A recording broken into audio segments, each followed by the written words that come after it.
there, I'm Caitlin, SNAP and Nutrition Educator here in Waldo County, Maine. Today's video is actually made in partnership with Mid-Coast Maine Community Action, WIC, Women's Infant and Children of Waldo County, Maine. Today we're talking about feeding little ones. Let's talk about the stages of feeding. Be sure to always talk to your pediatrician about what your little one is ready for, but usually we introduce foods between 4 and 6 months, and then we can add texture or really just blend them a little less as the little ones grow up a little more. To set them up for success with trying fruits and vegetables later on in life, it's important to offer a variety of tastes, textures, and colors. That being said, follow baby's lead. If they don't like something, don't force it on them. That's only going to make it worse. Include the whole family. If you've got big kids, get everybody involved. Set an example of healthy eating for everybody. Don't forget the milk.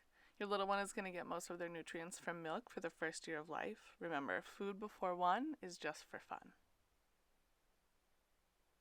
And then do your best. That's all anyone can ask, right? It can be challenging, but you've got this. We want to encourage kiddos to choose healthy foods on their own. And if you're thinking, I've got a picky eater, there's no way my little one's going to do that. With a little patience and exploration, all kids can be happy, healthy kids.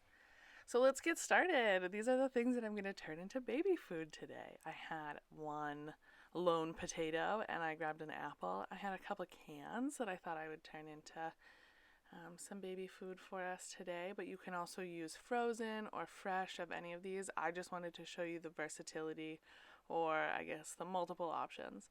So I'm adding some milk to some finely diced potatoes back there. I've got my peaches and my beans on the front of the stove, and that other little burner has some apples, very chopped up finely, very finely chopped up, with about 2 tablespoons of water.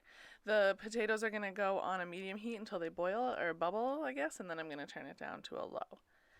Let's go check out the canned stuff. Okay, so we've got carrots and peas. Now, if your little one is able to pinch things, grab things with their hands, it's totally fine to give them those on their own. But with the peaches, I'd try to mash them up a little bit or make them a little smaller just so those little slugs don't get sucked right back down there.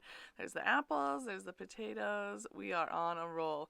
All right, so then I used a whisk to take it down from a stage 3 to a stage 2. I actually saved a little some for myself. I put a little Italian seasoning on a little bit of carrots, peas, and white beans and didn't mash them, and I had dinner for myself. So if you've got little ones, definitely a pro tip. I was sure to really rinse everything very well because you want to get the sodium or the sugar or whatever they're in off. I rinsed it very well 3 times. There's the apples with the water. Once the water has evaporated, you turn the heat off. And then these are the potatoes. See how the potatoes are starting to fall apart? Yep, time to turn that off too. Oh my gosh, it's going to be so good.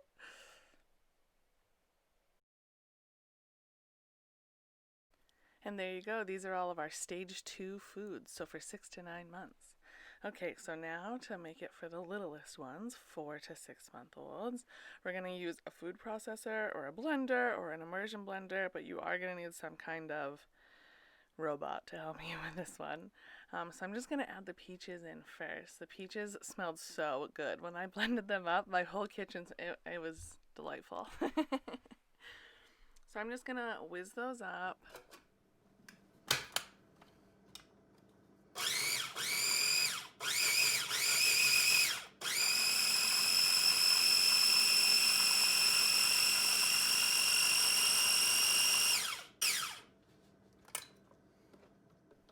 So I'm going to transfer the peaches to a container now, and then I'm just going to add the apples right into the blender. It'll be peachy apples. It'll be nice. Remember, a variety of tastes and tinctures, right?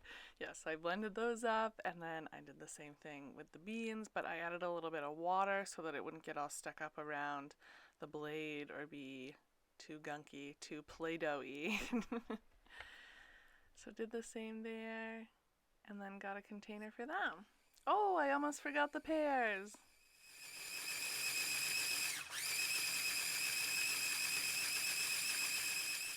If you saw our last WIC collaboration video, you'll see that these are the pears that I froze. See, I told you they would come in handy. They're definitely useful.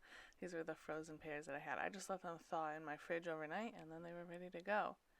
I guess you could try frozen. Try a new, pear slushie or something. Yeah, and then I just took that out and added that to a container, and you guys, I had a variety of baby food ready to go.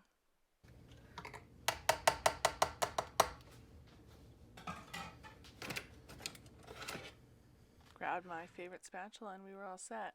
So for the video's sake, I put it in a bowl, but I did put it in a container in my fridge.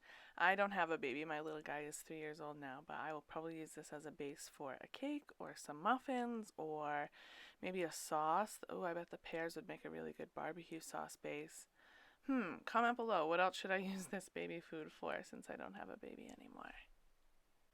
And there it is, so pretty, and good news, because it's been blanched and frozen, it'll actually hold that color. It won't get too brown at least. And there's our other goodies. From left to right, we've got the carrots, the peas, the apples, the white beans, and the peaches all ready to go. So these are some baby food containers that I got, I think maybe at Rennie's forever ago. So I went to Rennie's to see what they had, and they didn't have those, but they had these jars. They had some small jars that had a lock on them, but not great. And then they had these glass ones that I thought were really neat. Comment below to let me know what you find. Thank you so much for watching. A special thanks to Midcoast Maine Community Action Women, Infant, and Children of Waldo County, Maine.